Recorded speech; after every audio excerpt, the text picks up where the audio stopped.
सेनगाव तालुक्यातील सिनगी नागा या ठिकाणी आज राष्ट्रमाता राजमाता जिजाऊ व स्वामी विवेकानंद यांची जयंती मोठ्या उत्साहात साजरी करण्यात आली। शेतकरी नेते मारुती गीते यांच्या नेतृत्वात हा कार्यक्रम संपन्न झाला।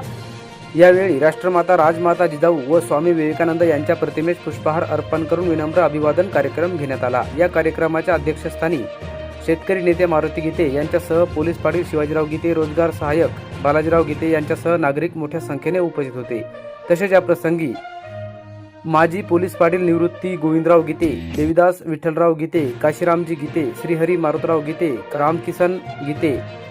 नामदेव काशीरामजी गीते, सखारामजी फासाटे, माजी सरपंच नागोराव फासाटे, द्वारकादास हागे महाराज, बालासाहेब गीते, परमेश्वर गीते, गजानन त्र्यंबक गीते, ज्ञानेश्वर गीते, राधेश्याम गीते, गोविंदराव जाधव, नामदेव जाधव, बद्रीनारायण गीते, निवृत्ती गीते, हरिभाऊ पवार, वैजनाथ बद्रीनारायण गीते, गणेश विठ्ठलराव गीते,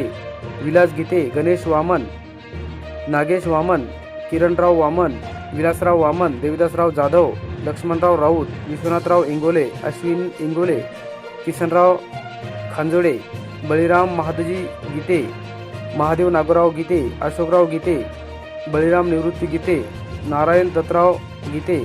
सारंग ढोणे, रामकिसन कडूजी इंगळे, भगवान गीते, वैजनाथ भगवानराव गीते, नागोराव हागे, तुकाराम फासाटे, महादेव चोपडे, सतीश गीते, मारुतराव सखाराम गीते, झनकराव गीते, प्रकाशराव फासाटे, खंडूजी इंगळे, दत्तराव वामन, सोपानराव पवार, अशोकराव फासाटे, दत्तराव गीते, ज्ञानेश्वर अनंतराव गीते, जगनराव गीते, पांडुरंग हरिभाऊ गीते व गावकरी मंडळी मोठ्या संख्येने या प्रसंगी उपस्थित होते।